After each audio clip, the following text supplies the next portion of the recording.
आपका civil service YouTube channel में। So guys, आज विज़न PT 365 का पार्ट 4 है इन्वायरमेंट का। पॉलिटी का आपने देखा कि सारा का सारा 1 बाय 1 पार्ट अपलोड हुए और आपने काफ़ी उसमें एंजॉय किया। ये PT 365 का इन्वायरमेंट का सेशन चल रहा है, जिसका कि आज पार्ट 4 है। और पार्ट 4 में जो हमारा आज का चैप्टर है मैगज़ीन का, वह है प्रदूषण, पॉल्यूशन। ठीक है, सो इसको हम देखेंगे कि एक साल के अंतर्गत क्या क्या सुधार हुए हैं, क्या क्या संशोधन हुए हैं और हमारे एग्ज़ाम के लिए किस तरह से यह उपयोगी सिद्ध होगा। चलिए तो स्टार्ट करते हैं। तो पहला टॉपिक है वायु प्रदूषण। सो राष्ट्रीय स्वच्छ वायु कार्यक्रम के लिए एक नया लक्ष्य यानी new targets for national clean air programme NCAP। आप ये वर्ड याद रखना, NCAP कहीं कहीं पे शॉर्ट में यूज हो जाता है, तो आप वहाँ पे रिकॉल कर सकते हैं कि किस चिड़िया का नाम है। ठीक है, सो NCAP को देखने से पहले इसके प्रदर्शन के बारे में देख लेते हैं, तो और हमें अच्छे से बातें क्लियर हो सकती हैं। सो इसकी उपलब्धियाँ क्या हुई है विगत वर्षों में, तो देखिए 2017 की तुलना में 21-22 की अगर बात करें तो 95 जो शहर हैं उसमें जो PM10 पार्टिकल है, एक पॉल्यूशंस का एक पार्ट होता है, की सांद्रता में समग्र रूप से सुधार हुआ है। यानी कहने का मतलब ये है कि जो 95 शहर हैं उनमें जो PM10 पार्टिकल है उनकी कमी हुई है। ठीक है, नेक्स्ट लाइन क्या है कि दिल्ली में PM10 की सांद्रता वर्ष 2017 में 241 माइक्रोग्राम प्रति घन मीटर थी, जो कि घटकर 2021 में 196 माइक्रोग्राम प्रति घन मीटर हो चुका है। सो आई होप कि आप मेरी बातों को समझ पा रहे हैं कि जो दिल्ली NCR है सबसे पोल्यूटेड जगहों में से एक इसको माना जाता है। सो वहाँ पर भी ये सुधार हुआ है कि जो PM10 पार्टिकल की जो उपलब्धता है, अवेलेबिलिटी है, वो कम हो गया है। यानी एक अच्छा संकेत है कि प्रदूषण घट रहा है किसी न किसी मायने में। सो ये NCAP का ये रिपोर्ट है, तो आई होप सो कि आप इसको याद रखना, new target for the national clean air programme. ठीक है, चलिए हाल ही में केंद्र सरकार ने 2026 तक कणकीय पदार्थों यानी जो PM पार्टिकल होते हैं की सांद्रता में 10% की कमी लाने का एक नया लक्ष्य निर्धारित किया है। यह लक्ष्य राष्ट्रीय स्वच्छ वायु कार्यक्रम यानी NCAP के अंतर्गत शामिल शहरों के लिए निर्धारित किया गया है। सो एग्ज़ाम में अगर ये जो 40% का टारगेट है 2026 का, 40% जो टारगेट है ना 2026 का, अगर ये बात पूछता है कि यह किस पार्टिकल के लिए, तो PM पार्टिकल के लिए। ठीक है, उसके बाद ये किसके द्वारा निर्धारित किया गया है, तो NCAP के द्वारा, यानी new target the national clean air programme. So I hope so कि इतना आप समझ चुके हैं। इस संबंध में पहले 2024 तक 20% से 30% की कमी का लक्ष्य रखा गया था।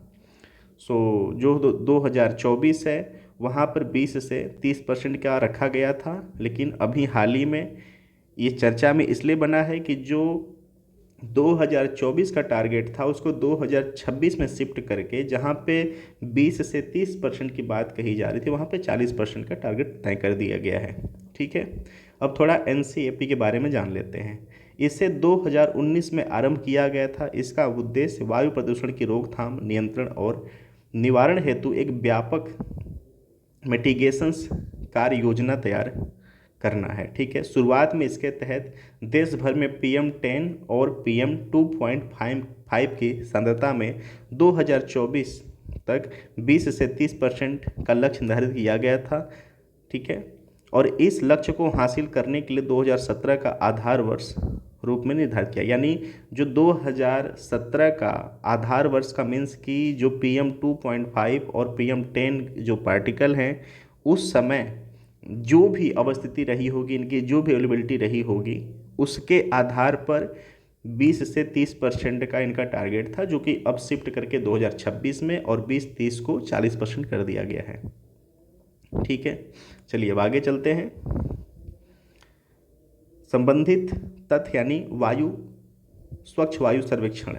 ठीक है, क्या है ये, जो ministry of environment, forest and climate change. राष्ट्रीय स्वच्छ वायु कार्यक्रम NCAP के तहत स्वच्छ वायु सर्वेक्षण शुरू करेगा। जो स्वच्छ वायु सर्वेक्षण है, शहरी कार्य योजना को लागू करने के लिए देश के 131 शहरों को रैंक प्रदान करेगा। शहरी कार्य योजनाओं को NCAP 2019 के अंतर्गत तैयार किया गया था। इस कार्य योजना के तहत 2025-26 तक वायु प्रदूषण को 40% कम करने का लक्ष्य निर्धारित किया गया था, जो कि हमने ऊपर देखा। ठीक है, 131 शहरों को जनसंख्या के आधार पर निम्नलिखित 3 वर्ग समूहों में वर्गीकृत किया गया है। क्या है? 10 लाख से अधिक जनसंख्या वाले शहर, 3 से 10 लाख के बीच की जनसंख्या वाले शहर और 3 लाख से कम जनसंख्या वाले शहर। ठीक है, सर्वेक्षण के लिए शहरों को प्राण ऑनलाइन पोर्टल पर दिए गए फ्रेमवर्क के अनुसार वार्षिक स्व आकलन करना अनिवार्य है। सो ये वर्ड आप याद रखना। ठीक है, ठीक है, ये जो प्राण है ना, ये वायु पोल्यूशन से संबंधित टर्म है। सो आई होप सो कि अगर ये बात शॉर्ट में आ जाता है तो आप इसको बता पाएंगे। ठीक है, नेक्स्ट है ताप विद्युत संयंत्रों के लिए मानदंड, यानी norms of the thermal power plant TPP। ठीक है, norms of thermal power plant. Clear. पर्यावरण, वन और जलवायु परिवर्तन मंत्रालय यानी ministry of environment, forest and climate change ने SO2 मानदंड को अपनाने के लिए ताप विद्युत संयंत्रों यानी TPP को 2 वर्षों का समय दिया है। तो आई होप सो इस पॉइंट को आप याद रखना। 2015 में ministry of environment, forest and climate change ने कोयला आधारित ताप विद्युत संयंत्रों यानी TPP द्वारा पार्टिकुलेट मैटर यानी PM, sulphur dioxide, nitrogen oxide और पारा तथा जल उपयोग के लिए पर्यावरणीय मानदंडों की अधिसूची किया था। ठीक है, प्रारंभ में इन मानदंडों को 2017 तक लागू करना था, बाद में 2022 तक बढ़ा दिया गया। ठीक है, अब SO2 को लागू करने की समय सीमा को सभी 3 श्रेणियों में TPP के लिए और बढ़ा दिया गया। हालांकि PM और जो नाइट्रस ऑक्साइड है मानकों को पूरा करने के समय सीमा को अपरिवर्तित रखा गया है। तो आई होप सो कि आप इसको यहाँ से समझ पा रहे हैं कि ये क्या कहना चाह रहा है। सो हम यहाँ से TPP के बारे में जान गए। ठीक है, और ये किसके अंतर्गत आता है और ये प्राण क्या है। ठीक है, सो प्लीज़ आप इसको छोटे से शॉर्ट नोट्स में मेंशन करिए ताकि एग्ज़ाम में अगर यहाँ से बातें उठती हैं तो आप उसको समझ पाएँ। ताप विद्युत संयंत्रों यानी TPP के लिए SO2 का मापदंड क्या है। ठीक है, मानदंड है SO2 उत्सर्जन के अलावा अन्य मानदंडों के लिए समय सीमा और SO2 उत्सर्जन के लिए समय सीमा क्या है। जो श्रेणी A है, राष्ट्रीय राजधानी क्षेत्र के 10 किलोमीटर के भीतर और 10 लाख से अधिक आबादी वाले शहरों में। ठीक है, ये श्रेणी A की बात हो रही है। SO2 उत्सर्जन के अलावा अन्य मापदंडों के लिए अगर समय सीमा की बात करें तो 2022 के अंत तक की बात की गई थी। ठीक है, और SO2 उत्सर्जन के लिए अगर समय सीमा की बात करें 2024 के अंत तक बात किया गया है। B श्रेणी की अगर बात करें तो लक्ष्य की गैर प्राप्ति वाले शहरों में जो राष्ट्रीय परिवेशी वायु गुणवत्ता मानकों को पूरा नहीं कर रहे हैं और जो गंभीर रूप से प्रदूषित क्षेत्रों को 10 किलोमीटर के अंतर्गत आते हैं, उनके लिए जहाँ पे SO2 उत्सर्जित नहीं हो रहा उनके लिए मापदंड क्या है कि 2023 के अंत तक, और जहाँ पे हो रहा है उत्सर्जन एमिशंस SO2 का वहाँ 2025 के अंत तक। ठीक है, सो आई होप सो कि हमने इसके बारे में भी जाना। सो श्रेणी A और श्रेणी B इम्पॉर्टेंट है और प्राण इम्पॉर्टेंट है। उसके बाद TPP किसके अंतर्गत आता है, क्या पहल किया गया है, हमने इसको जाना। नेक्स्ट है वायु गुणवत्ता प्रबंधन आयोग, commissions for air quality management, CAQM। इस टर्म को आपको याद रखना है। वायु गुणवत्ता प्रबंधन आयोग CAQM ने जनवरी 2023 में दिल्ली और इसके आसपास के शहरों में कोयला के उपयोग पर प्रतिबंध लगा दिया है। ठीक है, इसलिए सुर्खी में बना हुआ है और करंट अफेयर का जगह लिया है। ठीक है, CAQM ने ग्रीन हाउस गैस उत्सर्जन को कम करने के लिए औद्योगिक, घरेलू और अन्य विधिक अनुप्रयोगों में कोयले के उपयोग पर प्रतिबंध लगाने का निर्देश दिया है। ठीक है, सो हमने मोटिव के बारे में भी समझ गया। हालांकि ताप विद्युत संयंत्रों में सल्फर की कम मात्रा वाले कोयले का उपयोग को प्रतिबंध से छूट दी गई है। सो देखिए यहाँ पर कन्फ्यूज़न हो सकता है। तो जिस कोयले में सल्फर का जो मात्रा कम है उसको प्रतिबंधित नहीं किया गया है, बाकी कोयले को प्रतिबंधित किया गया है ताकि ग्रीन हाउस गैस उत्सर्जन को कम किया जा सके। ठीक है, सो आई होप कि आप इसको समझना। और commissions for air quality management के द्वारा यह सारी की सारी तरकीबें दी गई हैं। ठीक है, CAQM के बारे में जान लेते हैं। यह एक वैधानिक निकाय है। ठीक है, तो CAQM है एक वैधानिक निकाय है। क्वेश्चंस यहाँ से भी आ सकता है। ठीक है, और इस टाइप के जो क्वेश्चंस होते हैं ये संघ लोक सेवा आयोग के बहुत फेवरेबल क्वेश्चंस होते हैं। आप पूरा का पूरा मामला पढ़ जाते हो, छोटा सा मामला स्किप कर दोगे, बातें यहीं से आती हैं। इसे राष्ट्रीय राजधानी क्षेत्र और निकटवर्ती क्षेत्रों में वायु गुणवत्ता प्रबंधन आयोग अधिनियम 2021 के तहत स्थापित किया गया है। सो ये लाइन भी हमारे लिए इम्पोर्टेंट है। ठीक है, कि ये बाकी जगहों के लिए कार्यान्वित जब होगी तब होगी, फिलहाल ऐसा कुछ अपडेट नहीं है। इसका जो गठन किया गया है राष्ट्रीय राजधानी क्षेत्र, ठीक है, राष्ट्रीय राजधानी क्षेत्र, जस्ट वेट, राष्ट्रीय राजधानी क्षेत्र और निकटवर्ती क्षेत्रों में वायु गुणवत्ता प्रबंधन आयोग अधिनियम 2021 के तहत इसका स्थापना किया गया है। इसे पहली बार 2020 में एक अध्यादेश के माध्यम से स्थापित किया गया था। ठीक है, अध्यक्ष की बात करें तो पर्यावरण और प्रदूषण के क्षेत्र में कम से कम 15 वर्ष के कार्य अनुभव या 25 वर्ष के प्रशासनिक अनुभव वाले व्यक्ति को इसका अध्यक्ष नियुक्त किया जाएगा। तो इस लाइन को आपको याद रखना है। ठीक है, और CAQM के आदेशों, निर्देशों आदि को राष्ट्रीय हरित प्राधिकरण यानी NGT में चुनौती दी जा सकती है। ठीक है, तो इस वर्ड को भी आपको याद रखना है। CAQM के कार्य क्या है? यह वायु गुणवत्ता की निगरानी पर कार्रवाई का समन्वय करता है। यह राष्ट्रीय राजधानी क्षेत्र यानी NCR में वायु प्रदूषण को रोकने और नियंत्रित करने के लिए योजना बनाना तथा उसे क्रियान्वित करता है। यह तकनीकी संस्थानों के साथ नेटवर्किंग के माध्यम से अनुसंधान और विकास का संचालन करता है। तो आई होप सो कि आप इसको समझ पाए कि इसका उपयोगिता क्या है। और एक संवैधानिक निकाय है, सॉरी एक वैधानिक यह निकाय है। ठीक है, चलिए आगे चलते हैं।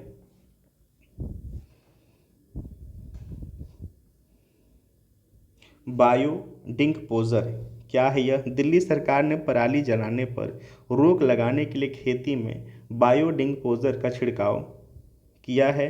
बायोडिंकपोजर जो कैप्सूल है भारतीय कृषि अनुसंधान संस्थान ICAR द्वारा विकसित किया गया है। तो अगर ये क्वेश्चन आता है तो आपको बात बताना पड़ेगा कि यह किसके द्वारा, तो यह भारतीय कृषि अनुसंधान संस्थान ICAR के द्वारा इसको विकसित किया गया है।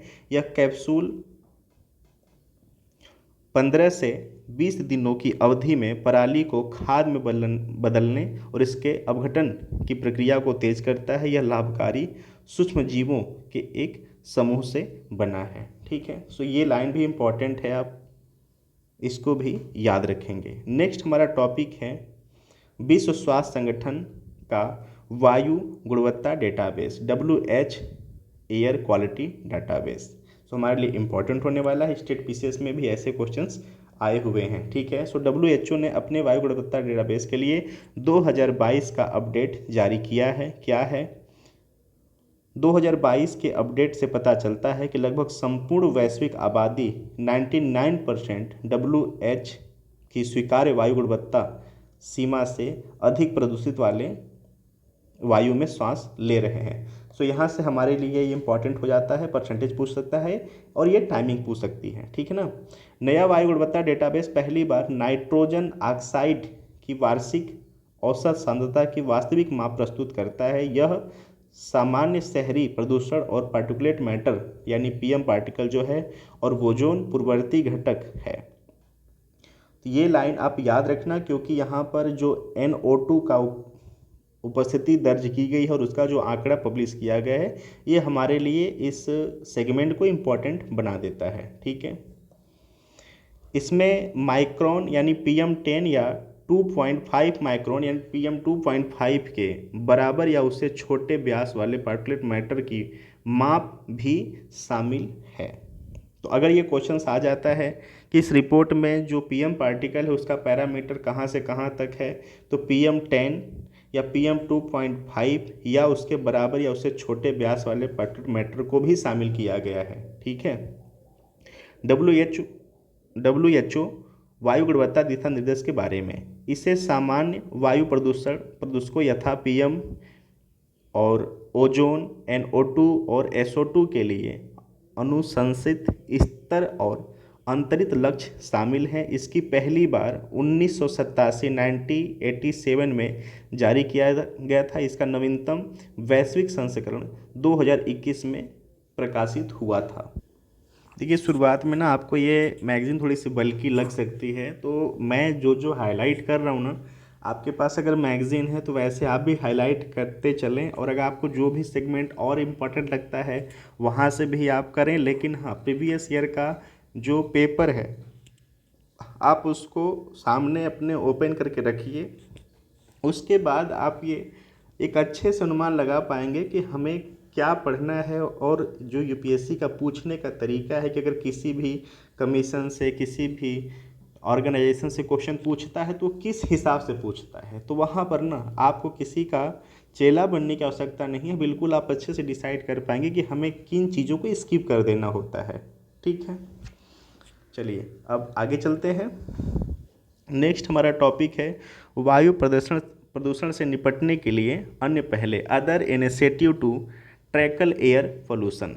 ठीक है, सो भारत स्टेज BS जो 6 है, इसका मापदंड की बातें हैं। सो दिल्ली NCR में बढ़ते वायु प्रदूषण पर अंकुश लगाने के लिए BS3 पेट्रोल वाहनों और BS4 डीजल वाहनों पर प्रतिबंध लगा दिया गया है। तो ये आप आई होप से याद रखेंगे कि जस्ट वेट, जो दिल्ली NCR है, ठीक है, वहाँ पर BS3 पेट्रोल वाहन और BS4 डीजल वाहनों पर प्रतिबंध लगा दिया गया है। BS मापदंड मोटर वाहनों सहित आंतरिक दहन इंजन उपकरणों में वायु प्रदूषकों को उत्सर्जन को नियंत्रित करने के लिए कुछ मापदंड है। ये मापदंड यूरोपीय उत्सर्जन मानकों के आधार पर आधारित। अगर क्वेश्चन डायरेक्ट वहाँ पर ये आ जाता है तो आप बिल्कुल ये बात याद रखना कि जो मापदंड है वह यूरोपीय उत्सर्जन मानकों के आधार पर आधारित है। पहली बार BS जो मानदंड है वो BS फर्स्ट 2000 में पेश किया गया था। ठीक है, और 1 अप्रैल 2020 से BS6 मापदंड अनिवार्य कर दिया गया है। ठीक है, और जो इसका अनुपालन में क्या क्या बातें कही गई हैं। पेट्रोल वाहन जो कि नाइट्रोजन ऑक्साइड उत्सर्जन में लगभग 25% तक की कमी करेंगे, साथ ही उनके साथ उत्सर्जित नाइट्रोजन ऑक्साइड 60 मिलीग्राम प्रति किलोमीटर से अधिक नहीं होना चाहिए। BS4 मानक में यह 80 मिलीग्राम प्रति किलोमीटर था। ठीक है, तो ये पैरामीटर आपको नहीं याद रखना है। देखिए, मैं आपकी जानकारी के लिए बता दिया, यह पैरामीटर आपको याद नहीं रखना है। ये जो मापदंड है ना BS6 का, उसके लिए क्या अनुपालन करना है, क्या पैरामीटर होना चाहिए, देखिए उसकी बातें हैं। हमारे लिए जो इम्पोर्टेंट था यही कि जो दिल्ली NCR है वहाँ पे BS3 पेट्रोल वाहन और BS4 डीजल वाहन को पूर्णतः प्रतिबंध लगा दिया गया है। ठीक है, और जो भारत स्टेज है इसका शुरुआत कब हुआ था, इसको लागू कब किया गया था, इसके मापदंडों को कब क्रियान्वित किया गया है। ठीक है, अगला हमारा जो टॉपिक है वह है जल प्रदूषण और संरक्षण, वाटर पोल्यूशंस एंड कंजर्वेशंस क्या है। So United Nations water summit on ground water 2022। ठीक है, United Nations water summit on ground water 2022 Paris में संपन्न हुआ है। सो हमारे लिए यहाँ से ये पॉइंट इम्पॉर्टेंट हो जाता है। ठीक है, कहाँ पर, सो पेरिस में संपन्न हुआ है। समिट के बारे में जान लेते हैं। इस शिखर सम्मेलन का जो आयोजन है US वाटर यूनेस्को और अंतर्राष्ट्रीय भूजल संसाधन आकलन केंद्र IGRAC ने किया था। इसका जो उद्देश्य है, इसका अंतर्राष्ट्रीय समुदाय का भूजल पर ध्यान आकर्षित करना था। सो आई होप सो कि आप इसको याद रखेंगे, ठीक है, कि भूजल पर ध्यान आकर्षित करना। वो आप सोचेंगे कि मैं नोट क्यों कर रहा हूँ, मैं आपके ध्यान को यहाँ पे खींचना चाह रहा हूँ कि आप भी इसको कहीं ना कहीं नोट कर लीजिए, क्योंकि छोटा सा टर्म है, यहाँ पर पूछ लेगा कि जो IGRAC है इसका उद्देश्य क्या था, वहाँ पे बहुत सारी बातें दे देगा। तो भूजल पर ध्यान आकर्षित करने के लिए ये समिट लॉन्च की गई थी। शिखर सम्मेलन में 2022 में UN वाटर द्वारा चलाए जा रहे ground water making the visible अभियान का समापन किया गया था। शिखर सम्मेलन में जल के अधिक जिम्मेदारी पूर्ण और संधारणीय उपयोग तथा संरक्षण की दिशा के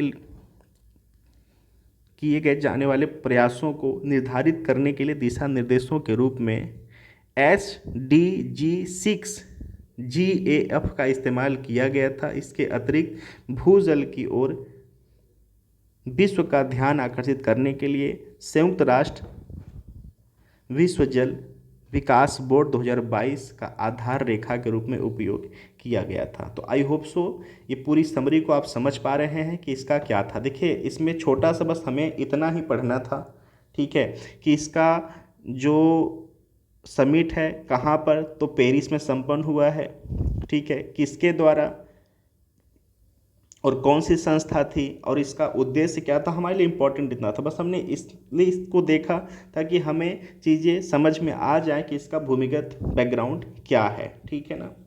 संबंधित सुर्खियाँ, गतिविधि भूजल संसाधन आकलन क्या है, इसके बारे में रिपोर्ट के बारे में। तो जारीकर्ता भारत के लिए जल शक्ति मंत्रालय, ठीक है।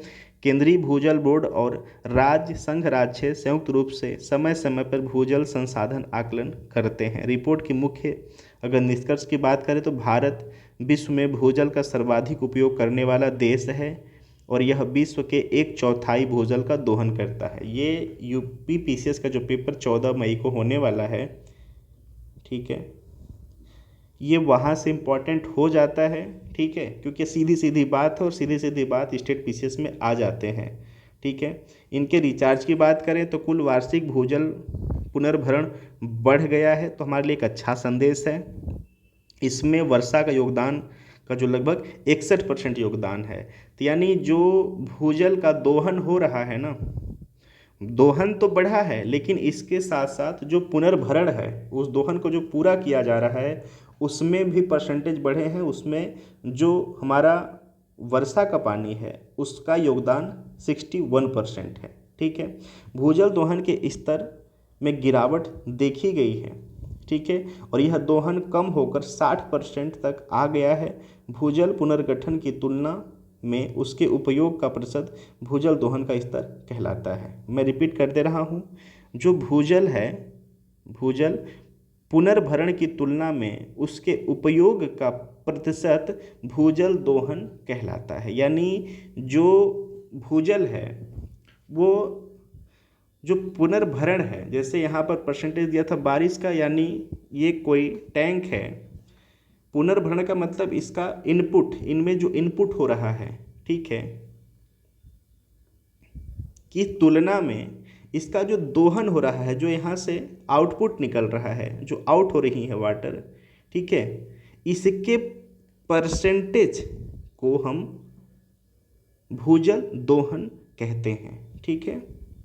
और निकाले गए भूजल में से 87% का उपयोग सिंचाई के लिए किया जा रहा है। तो हमारे ये एग्ज़ाम के लिए इम्पॉर्टेंट हो जाता है कि जो भूजल दोहन होता है उसका सबसे ज़्यादा भाग कहाँ पे खर्च हो रहा है, तो सिंचाई के लिए खर्च होता है, जिसमें कि आंकड़ा 87% है, ठीक है।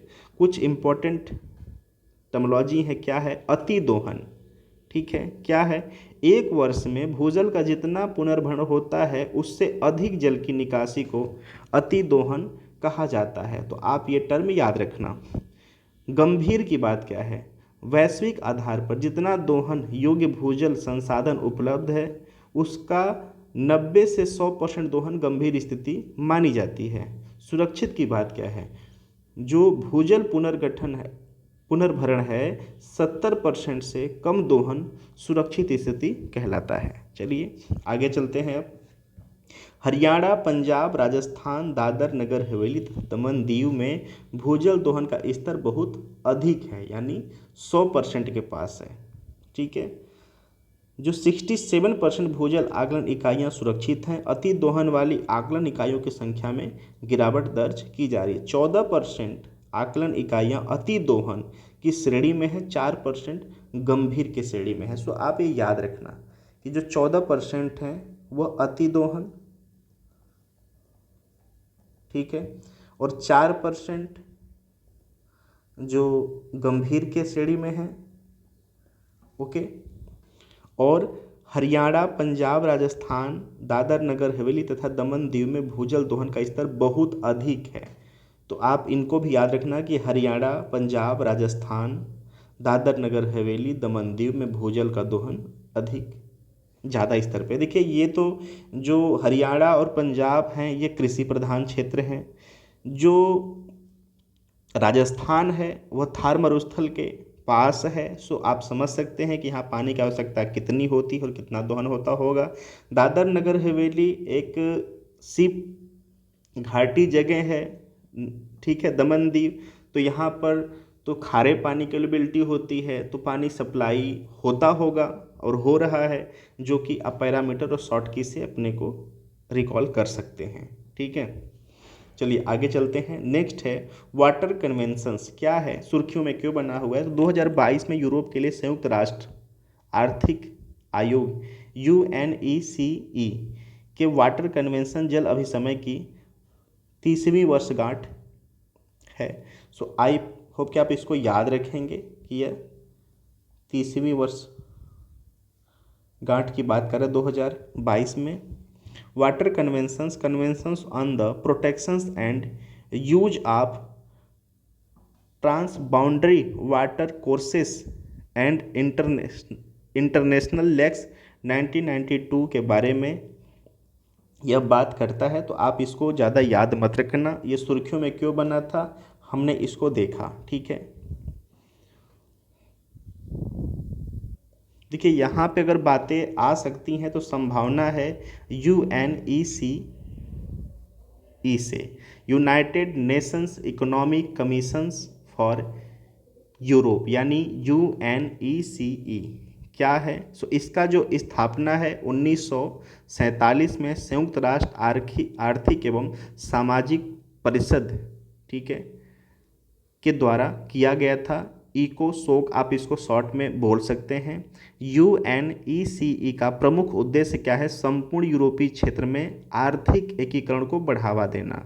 ठीक है, सो एग्ज़ाम के लिए हमारे यहाँ से पॉइंट बन सकता है कि इसका स्थापना, और भारत सदस्य नहीं है। अगर भारत की सदस्यता के बारे में पूछेगा तो आप यहाँ साफ साफ बताएंगे कि भारत इसका सदस्य नहीं है। देखिए पूरा जो मामला है हमारे लिए इम्पोर्टेंट बिल्कुल नहीं है। जो वाटर कन्वेंशन है ना, पहली बात यहाँ भारत की सदस्यता नहीं है, ठीक है, और दूसरा क्या है कि इसका जो मेन बॉडी है UNECE, United Nations economic commissions for Europe, इसका स्थापना हमने देख लिया, और इसका मेन उद्देश्य क्या है कि संपूर्ण यूरोप क्षेत्र में आर्थिक एकीकरण को बढ़ावा देना है। ठीक है, चलिए आगे चलते हैं। नेक्स्ट हमारा टॉपिक है अपरंपरागत जल संसाधन, ठीक है, अनकन्वेंशनल वाटर रिसोर्स। क्या है ये, तमिलनाडु के पप्पनकुड़ी गांव में ग्रे वाटर प्रबंधन प्रणाली को 100% स्तर पर लागू कर दिया गया है। ग्रे वाटर को अपशिष्ट जल के रूप में परिभाषित किया जाता है। इसमें स्नान, shower, hand wash basin, washing machine, dish washer, kitchen sink आदि अपशिष्ट जल शामिल होते हैं। इसमें शौचालय से निष्कासित जल को शामिल नहीं किया गया है। तो ये आप प्रॉपर याद रखना कि जो ग्रे वाटर है, ठीक है, उसकी कैटेगरी में किन वाटरों को रखा गया है। ग्रे वाटर पुनर्चक्रण का जो महत्व क्या है, इसमें पर्यावरण में होने वाले संभावित नुकसान को रोका जा सकता है। यह ताजे जल की मांग को कम कर सकता है। वर्षा जल संचयन विपरीत ग्रे वाटर विश्वसनीय जल संसाधन है। इसमें नाइट्रोजन फास्फोरस की मात्रा अधिक होती है। इस प्रकार जब सिंचाई में इसका उपयोग किया जाता है तो यह एक बेहतर पोषक तत्व या उर्वरक स्रोत बन सकता है। तो ग्रे वाटर हमारे लिए इम्पॉर्टेंट था, हमने इसको देखा। बाकी अगर आप पूरे टॉपिक में जानकारी चाहते हैं तो आप इसको अच्छे से पढ़ भी सकते हैं कि क्या पूरा मामला है और क्या बातें करी जा रही हैं। ठीक है, नेक्स्ट हमारा है भारू धातु संदूषण, हैवी मेटल कंटिमिनेशंस क्या है। तो सीमा विषाक्तता के बारे में यह रिपोर्ट जारी थिंक टैंक नीति आयोग तथा वैज्ञानिक और औद्योगिक अनुसंधान परिषद CSIR ने संयुक्त रूप से तैयार किया है। इसका निष्कर्ष क्या निकला है, एक हालिया रिपोर्ट के अनुसार सीमा विषाक्तता के कारण विश्व में सर्वाधिक स्वास्थ्य और आर्थिक बोझ भारत द्वारा वहन किया जा रहा है। बिहार, उत्तर प्रदेश, मध्य प्रदेश, झारखंड, छत्तीसगढ़ और आंध्र प्रदेश के लोगों के रक्त में शीशे का औसत स्तर उच्च पाया गया है। सो हमारे स्टेट के लिए भी इम्पॉर्टेंट है और संघ लोक सेवा के लिए तो इम्पॉर्टेंट है ही। ठीक है, मैं इसको अंडरलाइन कर दे रहा हूँ, आप इसको प्लीज़ अंडरलाइन कर लेना। शीशे के स्रोत, शीशा अर्थात लेड PB की बात की जा रही है। भूपर्पटी में प्राकृतिक रूप में पाई जाने वाली विषाक्त धातु है। ठीक है, खनन, प्रगलन, शोधन उद्योग इस धातु के प्राथमिक स्रोत हैं।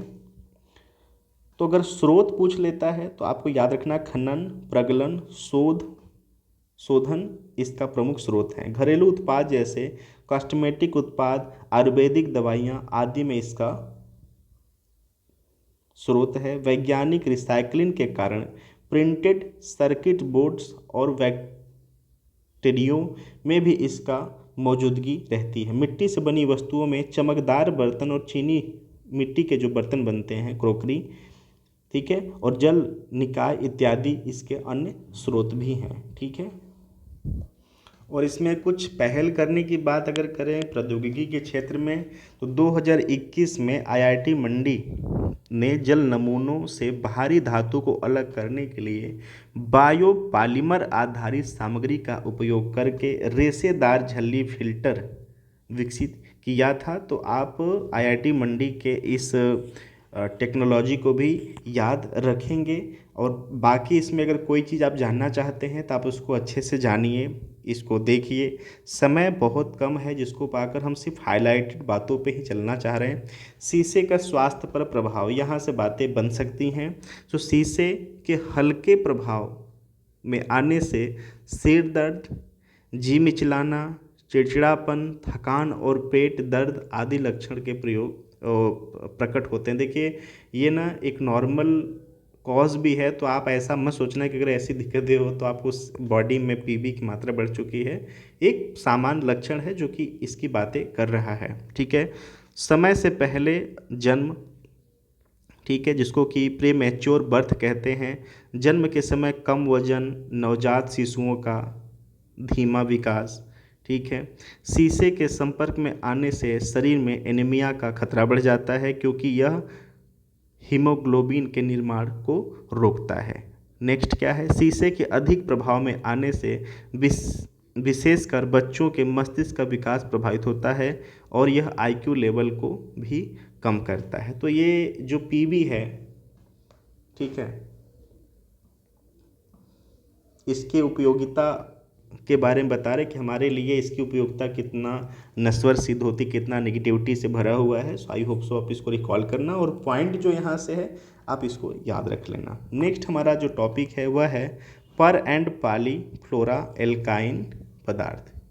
ठीक है, सो आई होप सो अब इसको देखेंगे। मुझे इसमें कुछ ऐसा इंपॉर्टेंट नहीं लगा कि एग्ज़ाम के लिए हम इसको पढ़ना चाहिए, बाकी आप इसको देख लेना अगर इंटरेस्टेड हैं। नेक्स्ट हमारा टॉपिक है क्या है कि other water pollutions in news. So कुछ सम इसमें न्यूज हैं जो कि हमें देखना चाहिए, जैसे कि नोनी फेनोल क्या है, इसको एनपी के भी नाम से प्रोनाउंस करते हैं, तो आई होप सब इसको याद रखना।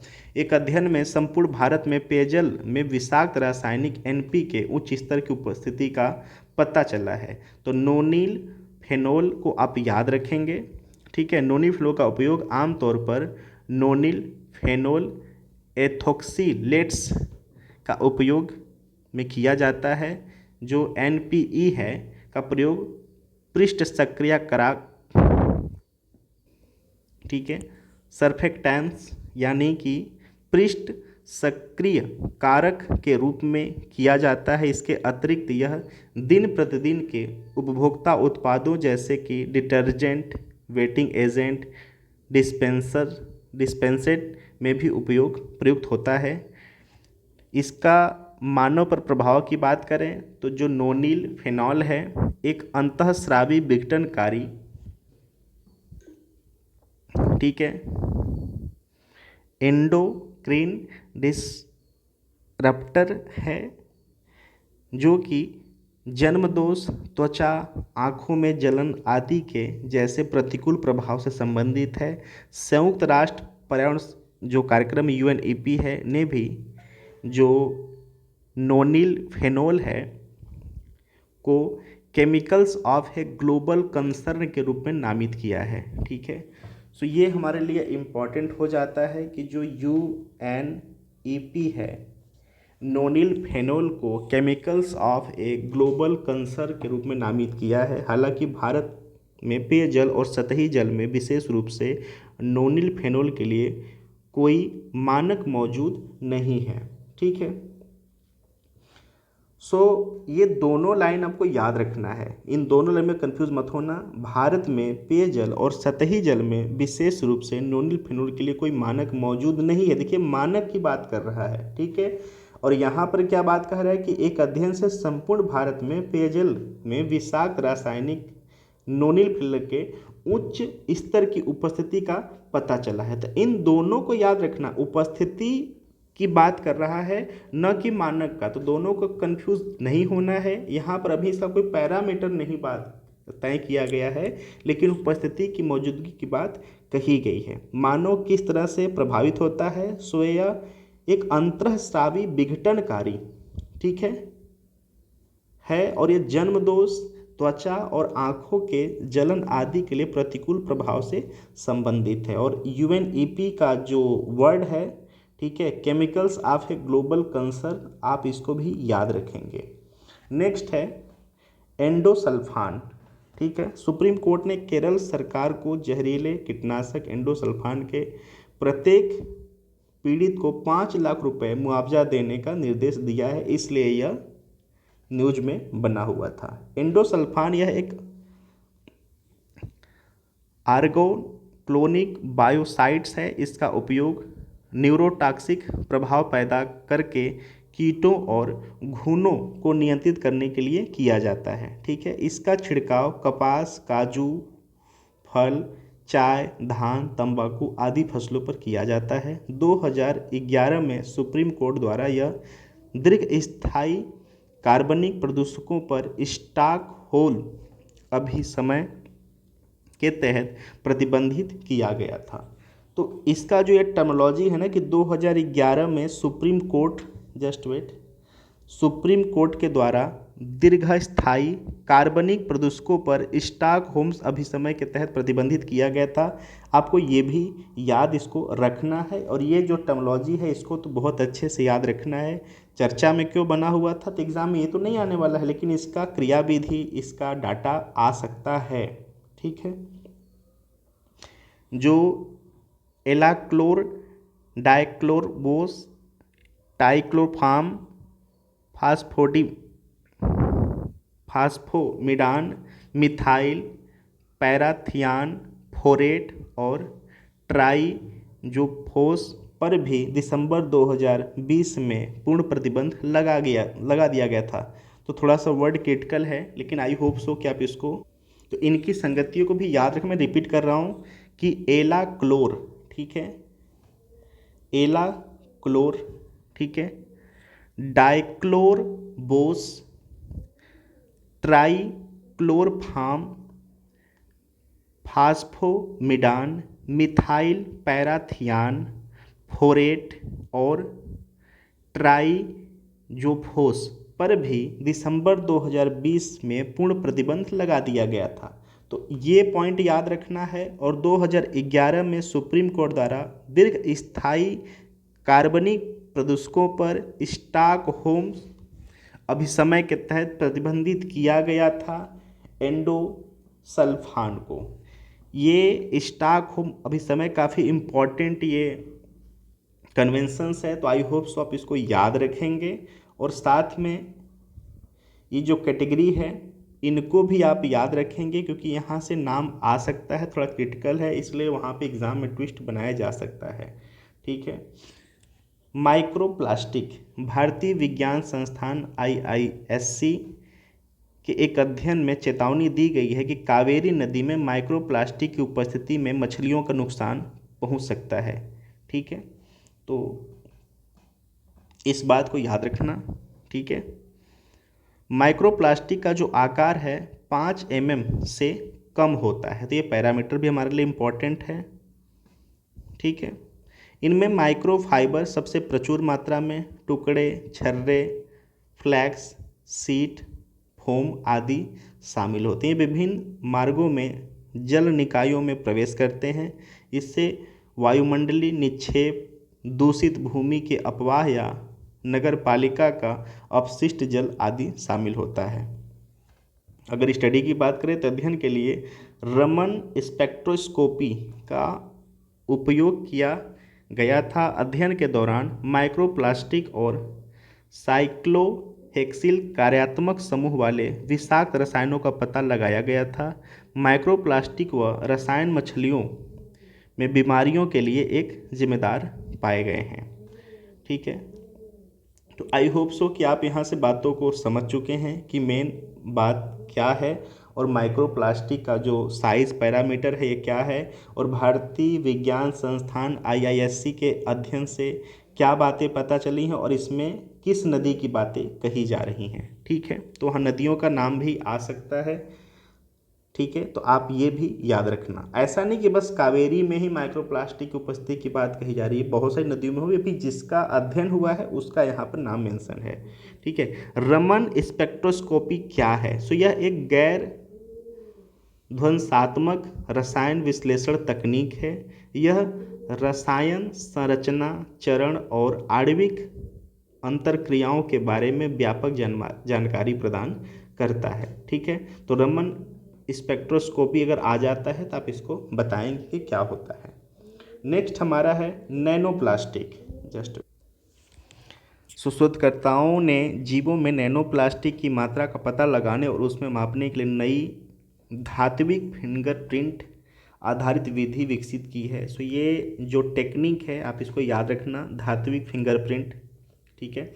अध्ययन के लिए शोधकर्ता लेट्यूस यानी सलाद पत्ता के पौधे को पर्यावरण के सामान्यतः पाए जाने वाले प्लास्टिक अपशिष्ट में से पॉलीस्टाइनिन यानी PS और पॉलीविनाइल क्लोराइड यानी PVC नैनो प्लास्टिक के संपर्क में लाए थे। नैनो प्लास्टिक अपशिष्ट अत्यंत सूक्ष्म कण होते हैं। इसका जो आकार है 1000 नैनोमीटर से छोटा होता है। 1 नैनोमीटर 1 मीटर के 1 अरबवें हिस्से के बराबर होता है। तो आप इससे समझ सकते हैं कि इसकी पहचान करना और इसका किसी भी रूप में परिवर्तित होना कितना आसान हो जाता है। मतलब इसका पहचान में आना बहुत क्रिटिकल है और किसी भी चीज़ में घुलनशील अवस्था में इसमें मिल जाना कितना आसान है, क्योंकि इसकी साइज। ठीक है। यह मनुष्यों में कोशिका क्षति और सूजन का कारण बन सकता है। साथ ही यह समुद्री जीवों के विकास में बाधा, लार्वा विकृति और अन्य विषाक्त प्रभावों के लिए भी जिम्मेदार हो सकता है। ठीक है, मैं दोबारा इसका पैरामीटर बोल दे रहा हूँ कि नैनो प्लास्टिक अपशिष्ट के अत्यंत सूक्ष्म कण होते हैं। इसका जो आकार है 1000 नैनोमीटर से छोटा होता है। ठीक है, 1000 नैनोमीटर से छोटा होता है। ठीक है, 1 नैनोमीटर 1 जो नैनोमीटर 1 मीटर के 1 अरबवें हिस्से के बराबर होता है। ठीक है, नेक्स्ट हमारा है अर्थगंगा। ओके,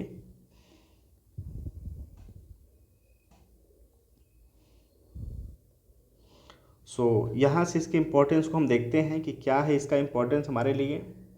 ओके, संस्थागत क्षमता का निर्माण यानी बेहतर विकेंद्रीकृत जल प्रशासन के लिए स्थानीय क्षमता में वृद्धि, शून्य बजट प्राकृतिक खेती यानी कि नदी के दोनों ओर 10 किलोमीटर तक रसायन मुक्त और किसानों के लिए प्रति बूंद अधिक आय का सृजन और गोवर्धन। नेक्स्ट क्या है इसमें, मलगाद और अपशिष्ट जल का मुद्रीकरण और पुनर्उपयोग, सिंचाई और प्रौद्योगिकी कार्यों में उपचारित जल को फिर से उपयोग में लाकर यूएलबी के लिए राजस्व बढ़ाना। ठीक है, नेक्स्ट क्या है, आजीविका सृजन के अवसर, घाट से हाट, स्थानीय उत्पादों, आयुर्वेद, औषधि पौधों आदि को बढ़ावा देना और गंगा प्रहरी जैसे स्वयंसेवकों की क्षमता का निर्माण करना। जन भागीदारी की बात करें तो नदी से जुड़े हितधारकों के बीच तालमेल सुनिश्चित करना। नेक्स्ट क्या है, सांस्कृतिक विरासत तथा पर्यटन, नाव पर्यटन, कम्युनिटी जेटीज, योग का प्रचार, साहसिक पर्यटन, गंगा आरती जैसी पहलों के माध्यम से सांस्कृतिक विरासत तथा पर्यटन को बढ़ावा देना। तो आई होप सो कि अर्थगंगा के तहत गतिविधि को हम समझ पाए। ठीक है, यमुना पर आज़ादी का अमृत महोत्सव कार्यक्रम में अर्थगंगा अवधारणा के तहत कई नई पहलों की शुरुआत की गई है। यह कार्यक्रम को राष्ट्रीय स्वच्छ गंगा मिशन NMCG द्वारा आयोजित किया गया था। अर्थगंगा के बारे में अगर जानना चाहें तो इसकी अवधारणा 2019 में कानपुर में आयोजित राष्ट्रीय गंगा परिषद की बैठक के दौरान प्रधानमंत्री द्वारा प्रस्तुत किया गया था। ठीक है, नमामि गंगे, गंगा और उसकी सहायक नदियों को साफ करने के लिए सरकार का प्रमुख कार्यक्रम है। ठीक है, सो आई होप सो कि हम चीज़ों को इतना समझ पाए कि क्या है मामला और यहाँ पे क्या कहा जा रहा है। अगर अर्थगंगा के तहत शुरू की गई नई पहलों की अगर बात करें तो जलज क्या है, इसका शुरुआत 26 स्थानों पर की गई है। यह स्थान उन राज्यों में स्थित है जहाँ से गंगा नदी गुजरती है। ठीक है, तो आई होप सो ये अगर क्वेश्चंस यहाँ से आता है तो आप इसको डील कर पाएंगे। ठीक है, कि मामला क्या है। ठीक है, चलिए ये जलज वर्ड आपको याद रखना है योजना के बारे में। नेक्स्ट है हमारा NMCG। हमने ऊपर देखा था कि NMCG क्या है, किसकी बात कर रहा है। ठीक है, सो यह जो है ना वह राष्ट्रीय स्वच्छ गंगा मिशन है। ठीक है, तो आप यहाँ से कंफ्यूज नहीं होना है कि राष्ट्रीय स्वच्छ गंगा मिशन की बात कर रहा है। राष्ट्रीय स्वच्छ गंगा मिशन की बात कर रहा है और सरकार भारती के बीच समझौता ज्ञापन है। गंगा नदी के प्रवाह क्षेत्र वाले 5 राज्यों में 75 सहकार गंगा ग्रामों की पहचान करना। उद्देश्य क्या है, किसानों, उत्पादों और सहकारी समितियों के मध्य प्राकृतिक खेती को बढ़ावा देना। साथ ही गंगा ब्रांड के तहत प्राकृतिक खेती, जैविक उत्पादों विपणन यानी मार्केटिंग की बात की जा रही है हेतु सुविधा प्रदान करना। ठीक है, इसमें क्या है, पर्यटन संबंधी पोर्टल आम अवतार की शुरुआत, पर्यटन को सुविधाजनक बनाना, स्थानीय उत्पादों के विपणन, कृषि और हस्तशिल्प दोनों को बढ़ावा देना। गंगा के घाटों एवं NMGC राष्ट्रीय स्वच्छ गंगा मिशन की बात की जा रही है के द्वारा बनाई गई अन्य परिसंपत्तियों की संधारणीयता को सुनिश्चित करना। तो आम अवतार भी आपको याद रखना है। ठीक है, सो ये जो अर्थगंगा है ना, अर्थगंगा के टोटल 3 पहले हैं। इनको आप याद रख लेना कि जलज, NMCG और आम अवतार। ओके, इतना इम्पोर्टेंट था हमारे एग्ज़ाम के लिए। चलिए अब आगे देखिए, यहाँ पर भी दिया है कि जो ऑब्जेक्टिव क्वेश्चंस बन सकते हैं, अर्थगंगा कॉन्सेप्ट, इन 3 कॉन्सेप्ट पे काम करेगा ये। National missions for clean Ganga, स्वच्छ राष्ट्रीय स्वच्छ गंगा मिशंस, ये NMCG हमने देख लिया, और नमामि गंगे प्रोग्राम हमने देख लिया कि क्या है। सो इसकी इम्पोर्टेंस को आप समझ सकते हैं कि मैगजीन में भी इसके इम्पोर्टेंस की बातें कही गई हैं। स्टॉकहोम विश्व जल सप्ताह, इसको देख लेते हैं। विश्व जल सप्ताह स्टॉकहोम इंटरनेशनल वाटर इंस्टीट्यूट द्वारा आयोजित एक वार्षिक कार्यक्रम है। इसका उद्देश्य जल संबंधी वैश्विक मुद्दों और संबंधित अंतर्राष्ट्रीय घटनाक्रम को संबोधित करना है। ठीक है, जो स्टॉकहोम इंटरनेशनल वाटर इंस्टीट्यूट है, एक गैर लाभकारी संस्था है। ठीक है, गैर लाभकारी संस्था है। तो आई होप सो कि आप इसको नोट डाउन करेंगे। ठीक है, चलिए आगे चलते हैं। जल संरक्षण के लिए अन्य पहलें, जिसमें से भारत टैप, ये क्या है? सो आवास और शहरी कार्य मंत्रालय ने भारत टैप पहल शुरू किया है। यह कायाकल्प और शहरी परिवर्तन के लिए अटल मिशन 2.0, अमृत और स्वच्छ भारत मिशन SBM के तत्वावधान में आयोजित किया जाता है। लक्ष्य क्या है? भारत टैप पहल का उद्देश्य कम जल प्रवाह वाले सैनिटरी वेयर बड़े पैमाने पर उपलब्ध कराना। इस तरह स्रोत पर जल की खपत का काफ़ी कम किया जा सकता है। कम से कम 40% जल की बचत होने का अनुमान है। इसके परिणाम स्वरूप ऊर्जा की बचत होगी। ठीक है, तो जो भारत टैप है, आई होप सो हमने देखा। और यहाँ से ये जो मंत्रालय है ना, आवास और शहरी कार्य मंत्रालय, ठीक है, मिनिस्ट्री ऑफ जो होम अर्बन्स मंत्रालय है, आप प्लीज़ इसको याद रखना। ठीक है, चलिए आगे चलते हैं। देखिए, अगर आप प्रीवियस ईयर का पेपर देखेंगे ना, तो वहाँ पर ये बातें आपको मिलेगा कि जैसे भारत टैप दे दिया, अब यहाँ पर ना ये बात ये पूछ लेगा कि किस मंत्रालय के तहत ये शुरुआत किया गया है। मैं बार बार रिपीट करूँ, ऐसे क्वेश्चंस भी इम्पॉर्टेंट रहे हैं स्टेट PCS के और संघ लोक सेवा आयोग के। तो जैसे यहाँ पर आ गया ना कि आवास और शहरी कार्य मंत्रालय, यानी कि ministry of housing and urban affairs.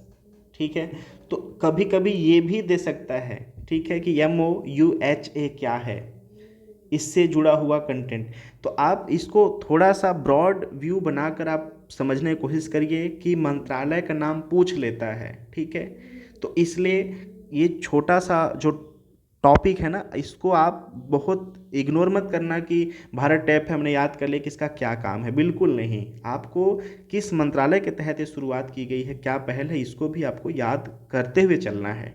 ठीक है, आगे चलते हैं। राष्ट्रीय जल पुरस्कार, नेशनल वाटर अवार्ड NWA क्या है? जल शक्ति मंत्रालय ने राष्ट्रीय पुरस्कार पोर्टल पर चौथे राष्ट्रीय जल पुरस्कारों की सूचना दी है। ठीक है, नेशनल वाटर अवार्ड सरकार की जल समृद्ध भारत की परिकल्पना को पूरा करने की दिशा में राज्यों, जिलों, व्यक्तियों, संगठनों आदि द्वारा किए गए अनुकरणीय कार्यों और प्रयासों की पहचान करने और उन्हें प्रोत्साहित करने के लिए दिए जाते हैं। उद्देश्य क्या है? इसका उद्देश्य जनता को जल के महत्व को जागरूक करना और साथ ही उन्हें सर्वोत्तम जल उपयोग प्रथाओं को अपनाने के लिए प्रेरित करना। इसके तहत विभिन्न श्रेणियों में पुरस्कार विजेताओं को प्रशस्ति पत्र, ट्रॉफी, नगद पुरस्कार प्रदान किया जाता है। जलदूत ऐप, इसका विकासकर्ता, इस ऐप को ग्रामीण विकास मंत्रालय, ठीक है, ग्रामीण विकास मंत्रालय के तहत विकसित किया गया है। इस ऐप चयनित गांवों में भूजल स्तर की पहचान करने की बात करता है। यह ग्राम रोजगार सहायक यानी GRA को वर्ष में 2 बार, मानसून के पहले और मानसून के बाद, चयनित कुओं के जल स्तर को मापने में सक्षम बनाएगा। ठीक है, तो आप ये बात भी याद रखना, वहाँ पे नलकूप दे सकता है, ठीक है, बाकी स्रोतों का नाम कर सकता है, तो आपको ये कुआं वर्ड याद रखना है। क्योंकि कुछ ना कुछ चीज़ों को कनेक्ट करके याद करिए, तब जाके एग्ज़ाम तक लेकर जाओगे। जैसे जलदूत आ गया, अब पूछ लेगा कि इसको किसके द्वारा विकसित किया गया है, इस ऐप को, ठीक है। तो आपको याद रखना है कि ग्रामीण विकास मंत्रालय के तहत क्या है इसका उद्देश्य, तो चयनित गाँवों में भूजल स्तर की पहचान करना, और कब मानसून से पहले और मानसून के बाद चयनित कुआं जो होते हैं उनके जल स्तर को मापने में सक्षम बनाएगा, ठीक है। नेक्स्ट है स्वच्छ सुजल प्रदेश। क्या है, अंडमान और निकोबार द्वीप समूह द्वारा भारत का पहला स्वच्छ सुजल प्रदेश बन गया है। सो ये हमारे एग्जाम के लिए इम्पोर्टेंट हो जाता है, ठीक है। स्वच्छ सुजल प्रदेश प्रमाणन जल शक्ति मंत्रालय प्रदान करता है। इसके 3 महत्वपूर्ण घटक हैं, क्या क्या, स्वच्छ और सुजल पेयजल आपूर्ति और प्रबंधन। जो खुले में स्वच्छ ओडीएफ होता है, ठीक है, तो ओडीएफ के दर्ज को बनाए रखना, और ठोस एवं तरल अपशिष्ट प्रबंधन, तथा जो कन्वर्जेंस होता है और इंफॉर्मेशंस है, एजुकेशंस है, ठीक है, संचार, एक्शंस प्लानिंग आदि जैसे क्रॉस कटिंग यानी विभिन्न क्षेत्रों को आपस में जोड़ने वाले हस्तक्षेप से जुड़ा हुआ है। अंडमान और निकोबार द्वीप समूह ने सभी गांवों को हर घर जल प्रमाण पत्र प्राप्त हुआ है, ठीक है। सो ये एग्जाम में बना रह सकता है स्वच्छ सुजल प्रदेश, आप इसको याद रखेंगे। चलिए आगे चलते हैं। भू निम्नीकरण क्या है, लैंड डिग्रेडेशंस, ठीक है। सो यहाँ पर कुछ संस्थाएं हैं, इनको देख लेते हैं। जैसे में संयुक्त राष्ट्र मरुस्थलीकरण रोकथाम अभिसमय UNCCD, ठीक है।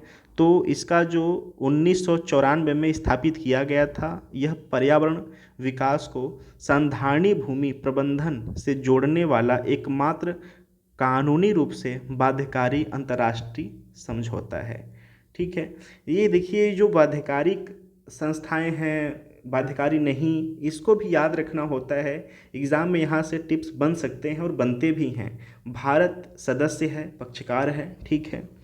यह विश्व को भूमि क्षरण और कार्बन तटस्थता की राह पर लाने के लिए समन्वित कार्रवाइयों पर ध्यान केंद्रित है। तो ये जो कमीशंस है ये इम्पॉर्टेंट हो जाता है। मुख्यालय कहाँ है, तो जर्मनी के वान में है, ठीक है। तो आई होप सो कि यहाँ से हम बातों को समझ पाए हैं। अगर UNCCD की बात करें, ठीक है, कि क्या इसकी महत्ता है, ठीक है, तो COP15 का 15वां जो सत्र कोटे डी आइवर में अबीदाद में संपन्न हुआ है, इसलिए ये ट्रेंड में बना भी है, ठीक है। इसका थीम क्या है, तो भूमि जीवन विरासत, क्लियर, भूमि जीवन विरासत अभाव से समृद्धि की ओर, ठीक है। तो आप इसको याद रखेंगे। अगर भारत की बात करें तो 2019 में UNCCD के COP15 की मेज़बानी की थी। COP14 की मेज़बानी की थी। COP14 सम्मेलन भारत ने वर्ष 2030 तक 26 मिलियन हेक्टेयर निम्नीकृत भूमि की पुनर्बहाली का लक्ष्य निर्धारित किया है। तो भारत के लिए जो ये पैरामीटर है, जो टारगेट अपनाया गया है, आप इसको याद रखना। मैं रिपीट कर रहा हूँ कि 2019 में भारत ने UNCCD के COP14 की मेज़बानी की थी, और COP14 सम्मेलन में भारत ने वर्ष 2030 तक 26 मिलियन हेक्टेयर निम्नीकृत भूमि के पुनर्बहाली का लक्ष्य निर्धारित किया है। और COP14 का जो थीम है, भूमि की पुनर्बहाली भविष्य की सततता, ठीक है, यानी रिस्टोर लैंड सस्टेन फ्यूचर। ये वर्ड आप याद रखना।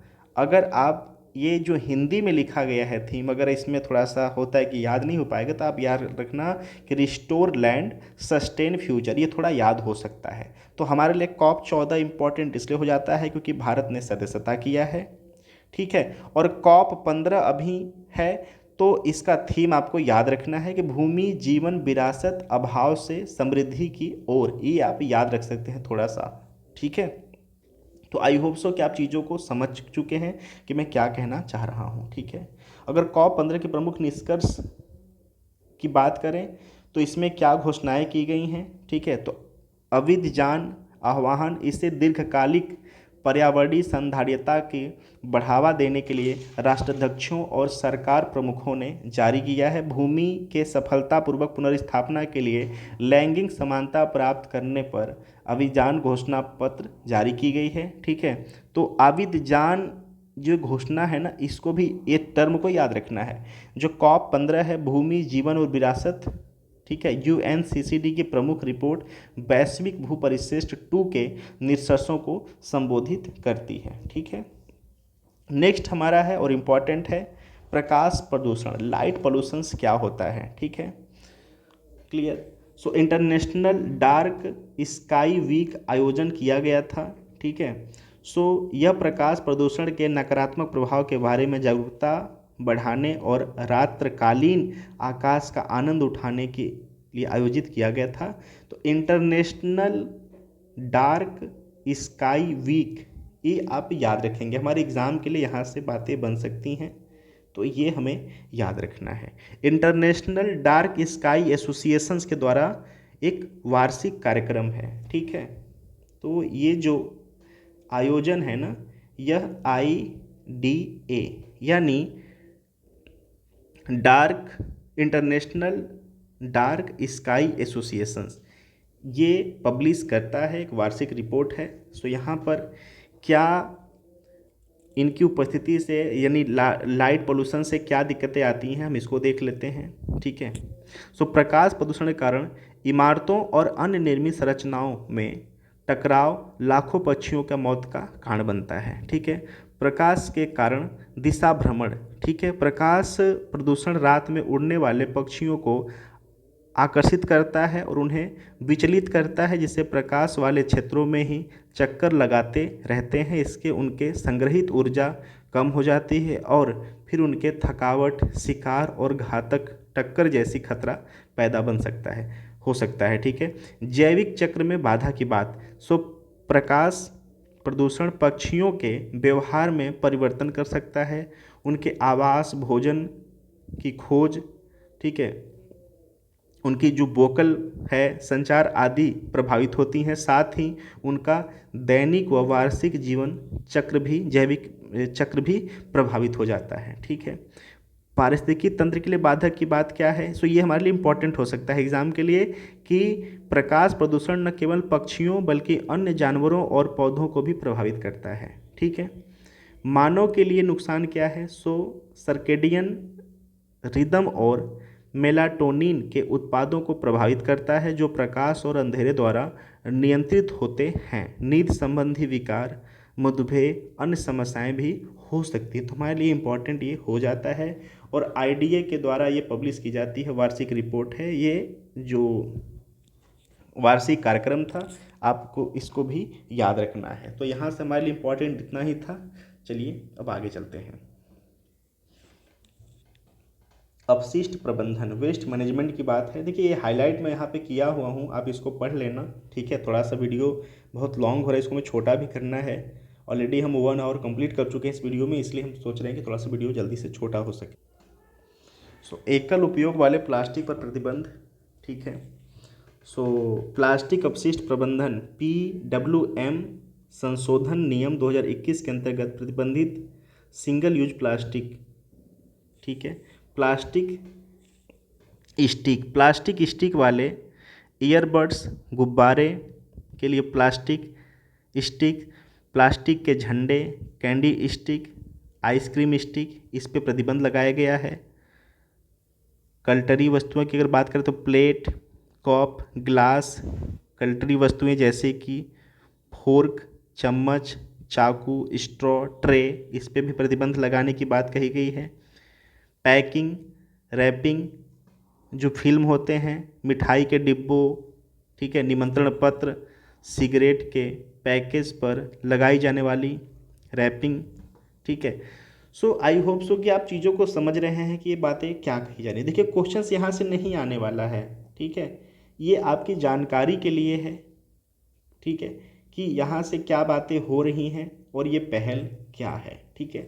सो जो प्लास्टिक कचरा प्रबंधन संशोधन 2021 है ना, ये हमारे लिए इम्पोर्टेंट हो जाता है किस मामले में, इसका जो उद्देश्य 2022 तक अपशिष्ट और अप्रबंधित प्लास्टिक के कारण होने वाले प्रदूषण पर अंकुश लगाना है। ठीक है, और जो सिंगल यूज प्लास्टिक है ना, वस्तुओं को चरणबद्ध रूप से समाप्त करने की बात कही गई है। ठीक है, नेक्स्ट क्या है, एकल उपयोग वाले जो प्लास्टिक हैं, ऐसी प्लास्टिक वस्तुओं के रूप में परिभाषित किया गया है जिसका निपटान या पुनर्चक्रण करने से पहले एक ही उद्देश्य से केवल एक बार उपयोग किया जाता है।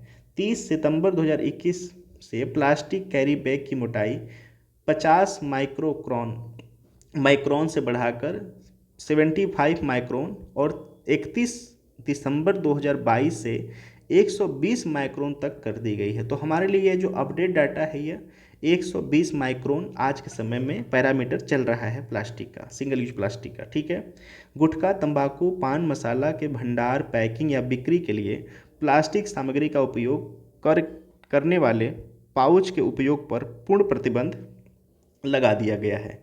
तो ये हमारे लिए इम्पॉर्टेंट हो जाता है और ये एग्ज़ाम में अगर पूछ लेता है, हालांकि स्टेट पीसेस का सबसे इम्पॉर्टेंट ये फेवरेट क्वेश्चंस रहा है इसके लिए। तो ये 2022 से 120 माइक्रोन तक कर दिया गया, तो आप इसको याद रखना। अभी हमारे लिए इम्पॉर्टेंट ये 50-75 नहीं है, 120 माइक्रोन। ठीक है,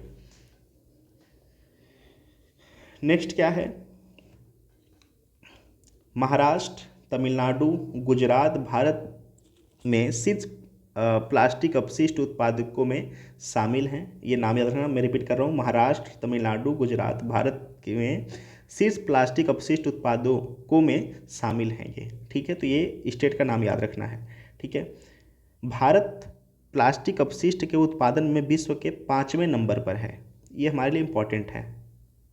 ठीक है, भारत में 2020 में वार्षिक रूप से 35 लाख टन जो प्लास्टिक अपशिष्ट उत्पन्न हुआ है, इसमें से लगभग 83% केवल 10 राज्यों के शासित प्रदेशों से उत्पन्न हुए हैं। ये प्रति व्यक्ति के आधार पर भारत का प्लास्टिक अपशिष्ट उत्पादन वित्त 2016 से 20 की तुलना में लगभग दोगुना हो गया है, हालांकि यह अभी भी अधिकतर विकसित अर्थव्यवस्थाओं की तुलना में कम है। ठीक है, तो ये राज्यों के नाम याद रखना है, क्या आंकड़ा है, और जो 120 मैक्रोन इसका पैरामीटर याद है वो उसको भी हमें याद करते हुए रखना है अपने पास। ठीक है, संयुक्त राष्ट्र पर्यावरण कार्यक्रम अगर यूएनपी की बात करें तो राष्ट्रीय कैडेट कोर के साथ समझौता ज्ञापन पर हस्ताक्षर किए हैं। इस कदम का उद्देश्य पुनीत सागर अभियान और राल्टर टर्नर प्लास्टिक चैलेंज प्रोग्राम के माध्यम से प्लास्टिक प्रदूषण के मुद्दे को निपटाना है। ठीक है, क्लियर। सो ये पुनीत सागर आपको याद रखना है कि पुनीत सागर अभियान PSA क्या है। सो संयुक्त राष्ट्र पर्यावरण कार्यक्रम ने राष्ट्रीय कैडेट कोर के साथ समझौता ज्ञापन पर हस्ताक्षर किया है। इस कदम को उद्देश्य को पुनीत सागर अभियान और Tide Turners plastic challenge programme के माध्यम से प्लास्टिक प्रदूषण के मुद्दे से निपटना है। लक्ष्य क्या है, इसका लक्ष्य स्थानीय आबादी के बीच जागरूकता बढ़ाना, उन्हें समुद्री तटों और नदियों के किनारों को स्वच्छ रखने के महत्व के बारे में समझाना। सो पुनीत सागर जो अभियान है, इसका जो लक्ष्य है आप इसको याद रखेंगे कि जो सामुदायिक लोग होते हैं, जो स्थानीय लोग होते हैं, जो आबादी है, उनको जागरूकता बढ़ाना और समुद्री तट और नदियों के किनारे को स्वच्छता बनाए रखने के लिए उनको प्रोत्साहित करना और उनको अवेयर करना। ठीक है, चलिए आगे चलते हैं। अब ई अपशिष्ट प्रबंधन नियम 2022 क्या है। सो ई अपशिष्ट प्रबंधन नियम 2022 में जो शामिल प्रमुख प्रावधान हैं, ठीक है, ई अपशिष्ट के अंतर्गत ऐसे विद्युत और इलेक्ट्रॉनिक उपकरण या उनके कुछ हिस्से शामिल होते हैं जिन्हें अपशिष्ट के रूप में छोड़ दिया गया हो। साथ ही इसमें ऐसे उपकरण या उनके हिस्से भी शामिल होते हैं जिन्हें विनिर्माण, नवीनीकरण और मरम्मत प्रक्रिया के दौरान अस्वीकृत कर दिया गया हो। ठीक है, तो हम समझ गए कि ई अपशिष्ट क्या होता है। क्लियर, यानी ऐसे पार्ट की बात कर रहा है, ऐसे गैजेट की बात कर रहा है जो उसका कि पुनर्यूज रीयूज नहीं कर सकते हैं। एक बार ख़राब हो गया तो बस उसको हमने छोड़ दिया, कचरे के रूप में उसको हम इस्तेमाल नहीं करते हैं दोबारा, ठीक है ना, क्लियर। और ये 2018 का जो मामला, इसको मार्च 2018 में ई अपशिष्ट प्रबंधन नियम 2016 में संशोधन किया गया। तो हमारे लिए इम्पॉर्टेंट ये हो जाता है कि 2018 है, मार्च 2018 में ई अपशिष्ट प्रबंधन नियम 2016 में संशोधन किया गया है, ठीक है। अगर भारत की बात करें तो चीन, संयुक्त राज्य अमेरिका के बाद भारत विश्व का तीसरा सबसे बड़ा इलेक्ट्रॉनिक अपशिष्ट उत्पादक देश है, ठीक है। तो थर्ड नंबर का है और हमारे लिए इम्पॉर्टेंट है ये। भारत लगभग 4 मिलियन मीट्रिक टन ई अपशिष्ट का उत्पादन करता है। वर्ष 2005 तक इसके 40 गुना तक बढ़ने का आशंका है। वार्षिक ई अपशिष्ट उत्पादन में लगभग 70% जो हिस्सेदारी है वो कंप्यूटर उपकरणों का है। तो ये इन अपशिष्ट में जो सबसे ज़्यादा परसेंटेज है उनमें किनका भागीदारी है, तो कंप्यूटर उपकरणों का भागीदारी है। सो आई होप सो इसका याद रखेंगे बात आप, ठीक है। इसके बाद दूरसंचार क्षेत्रक, चिकित्सा क्षेत्रक उपकरणों और विद्युत उपकरणों का स्थान है, ठीक है। भारत में उत्पन्न इलेक्ट्रॉनिक्स अपशिष्ट का केवल 1.5% संस्थागत प्रक्रियाओं के माध्यम से पुनर्चक्रण किया जाता है, ठीक है। तो जो टोटल ये 4 मिलियन मीट्रिक टन अपशिष्ट उत्पादन होता है ना भारत में, सिर्फ इसका 1.5% ही पुनर्चक्रण किया जाता है। उत्तर प्रदेश, उत्तराखंड, तमिलनाडु, हरियाणा जैसे राज्यों के पास ई अपशिष्ट विघटन और उनके पुनर्चक्रण करने की अत्यधिक क्षमता विद्यमान है। तो हमारे लिए भी एक इम्पॉर्टेंट कंटेंट हो जाता है। नेक्स्ट क्या है, अगर अंतर्राष्ट्रीय अभिसमय और संधियाँ यानी इंटरनेशनल कन्वेंशंस एंड ट्रीटीज़ की बात करें तो स्टॉकहोम्स कन्वेंशन हमारे लिए इम्पॉर्टेंट है। किस मामले में, सो इसको देखते हैं। तो एक वैश्विक कानूनी रूप से बाध्यकारी संधि है। इसे 2001 में स्वीडन के स्टॉकहोम में हुए पूर्ण अधिकार प्राप्त अधिनियमों के सम्मेलन में हस्ताक्षर के लिए प्रस्तुत किया गया था और अपनाया गया था। 2004 में लागू हुआ। तो ये लागू कब हुआ, 2004 में लागू हुआ। तो आई होप इसको आप याद रखेंगे, ठीक है। भारत इसका सदस्य है, पक्षकार है, ठीक है।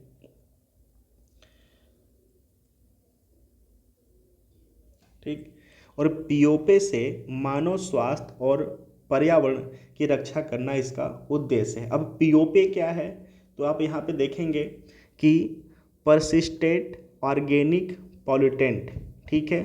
ये क्या है, लंबे समय तक पर्यावरण में बना रहता है, सजीवों में जैव संचित होते रहते हैं, मानव स्वास्थ्य पर्यावरण पर प्रतिकूल प्रभाव डालते हैं, स्रोत से काफ़ी दूर तक यात्रा कर पर्यावरणीय प्रभाव उत्पन्न करता है। तो ये पीओपे है।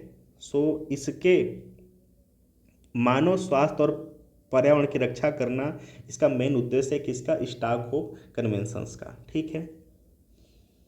और भारत ने 2006 में इसकी अभिपुष्टि की थी। इसका अभिपुष्टि नहीं करने वाले महत्वपूर्ण देश कौन हैं, संयुक्त राज्य अमेरिका, इजराइल और मलेशिया, ठीक है। चलिए आगे चलते हैं। अब नेक्स्ट है रॉटरडैम कन्वेंशंस। क्या है, 2 खतरनाक कीटनाशकों के अंतर्राष्ट्रीय व्यापार के लिए पूर्व सूचित सहमति की अनुशंसा की गई है। ये देखिए 2 मेडिसिन आपको याद रखना है, ठीक है। पहला क्या है, इप्रोडियोन, ठीक है, इप्रोडियोन। दूसरा क्या है, टर्बूफोस, ठीक है। ये इम्पॉर्टेंट है, इनको आपको याद रखना है। इस बार एग्ज़ाम में इनका जगह पक्का बनने वाला है। सो आई होप सो कि आप पहले भी इसको पढ़े होंगे तो जानते होंगे, ठीक है। सो रसायन समीक्षा समिति ने इप्रोडियोन और टर्बूफोस नामक 2 खतरनाक कीटनाशक हैं, ये मेडिसिन नहीं, कीटनाशक हैं, के लिए सिफारिश की थी। इप्रो जो डियोन है ये लताओं, फलों, वृक्षों और सब्जियों पर उपयोग किए जाने वाली ये कवकनाशी हैं। इससे कैंसर कारक पुनर्उत्पादन के लिए विषाक्त के लिए वर्गीकृत किया गया है। और जो टर्बूफोस है ना, ये मृदा कीटनाशक है। इसमें आमतौर पर ज्वार, मक्का, चुकंदर, आलू पर इस्तेमाल किया जाता है। और अपनी विषाक्त के कारण इसे जलीय जीवों के लिए खतरा माना गया। 2015 में अनुपम वर्मा समिति ने रिपोर्ट के माध्यम से भारत में इन रसायनों के उपयोग की अनुमति दी गई थी। तो ये 2015 का जो अनुपम वर्मा समिति है इसको भी याद रखेंगे। भारत टर्बूफोर्म्स के सबसे बड़े निर्यातकों में से एक है। ठीक है।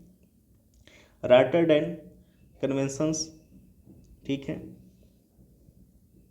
क्या है? सो रॉटरडैम कन्वेंशन एक अंतर्राष्ट्रीय संधि है। इसे 1998 में रॉटरडैम प्लेनिपोटेंटियरीज के सम्मेलन द्वारा अपनाया गया, 2004 में लागू हुआ। ठीक है।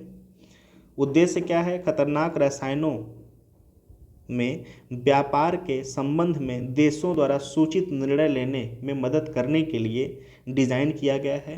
तो जो रसायन होते हैं ना, जो कि एक व्यापार लेवल पे उनका इस्तेमाल किया जाता है, सो रॉटरडैम कन्वेंशन के तहत उनकी अनुमति संयुति ली जाती है। इसकी सदस्यता की बात करें तो जो 72 हस्ताक्षरकर्ता और भारत सही 165 पक्षकार हैं और भारत इसका सदस्य भी है। ठीक है। सो रॉटरडैम हमने देख लिया क्या है और इसके तहत किसकी अनुमति ली जाती है और किसका अनुशंसा करता है, किसको रेगुलेट करता है।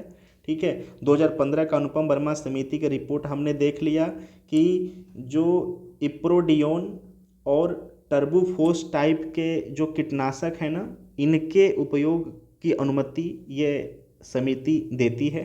तो आई होप सो आपको ये पता हो गया। ठीक है। कुछ इम्पॉर्टेंट टर्मोलॉजी है उसको हम देख लेते हैं, जैसे कि state of global water resource SGWR report 2021 क्या है? सो जारीकर्ता विश्व मौसम विज्ञान संगठन WMO। यह रिपोर्ट पृथ्वी के जल संसाधन पर जलवायु, पर्यावरण और सामाजिक परिवर्तन के प्रभावों का आकलन करती है। ठीक है। तो ये आप यह टर्मोलॉजी याद रखेंगे। ठीक है। और जो WMO है, वर्ल्ड मेट्रोलॉजिकल ऑर्गेनाइजेशंस, इसकी जो पेरेंट ऑर्गेनाइजेशंस है वह है UN। ओके, यहाँ से आप देख लेना। 23 मार्च 1950 में स्थापित किया गया था। ठीक है। 23 मार्च 1950 में इसकी स्थापना हुआ था। हेडक्वार्टर जेनेवा में है। ठीक है ना। विश्व में 3.6 अरब लोगों को प्रति वर्ष कम से कम 1 महीने की अपर्याप्त उपलब्धता का सामना करना पड़ता है। किसका? जल का। ठीक है ना। और वर्ष 2050 तक 5 अरब लोग इस तरह की स्थिति का सामना कर रहे होंगे। नेक्स्ट क्या है? विश्व जल विकास रिपोर्ट 2022, जारीकर्ता यूनेस्को। इसका स्थापना कब हुआ था? 16 नवंबर 1945 को। ठीक है। The United Nations educational, scientific and cultural organisations. ठीक है। सो इसे आधारिक तौर पर यूनेस्को के महानिदेशक द्वारा सेनेगल की राजधानी डाकार में 9वें वर्ल्ड वाटर फोरम में लॉन्च किया गया है। इस रिपोर्ट में नदियों, झीलों, जलभृतों, मानव निर्मित जलाशयों में ताज़े जल की निकासी हेतु अत्यधिक वृद्धि के संबंध में वैश्विक चिंता प्रकट किया गया है। इसके कारण दुनिया के अलग अलग हिस्सों में जल की कमी महसूस की जा रही है। ठीक है। अब यहाँ पे यूनेस्को के बारे में अगर बात करें तो यह शिक्षा, संस्कृति, विज्ञान के प्रचार प्रसार के माध्यम से अंतर्राष्ट्रीय शांति, विकास और संबंधों को बढ़ावा देता है और ये वैश्विक धरोहर की इमारतों और पार्कों के संरक्षण में भी सहयोगी है। ठीक है। सो एवरीबडी, आई होप सो कि आप इसको एंजॉय किए होंगे और पार्ट हमारा जो 4 है वो आज कंप्लीट हुआ। इन्वायरमेंट का एक पार्ट छोटा होगा, लास्ट अपडेट करेंगे शाम तक या कल मॉर्निंग तक। सो आई होप सो कि आप विज़न पेटी 365 2023 का जो 1 ईयर कंपाइलेशंस है, ये काफ़ी क्रिटिकल सेगमेंट था जो कि अब पूरा होने वाला है। बस एक वीडियो और दूंगा और पूरा का पूरा कंप्लीट हो जाएगा। अगर इसमें कोई कमी है या जो भी आपको लगता है कि इसमें और बातें बताई जा सकती, प्लीज़ कमेंट बॉक्स में कमेंट करिए, आप उस पर भी हम काम करें। Thank you so much for watching.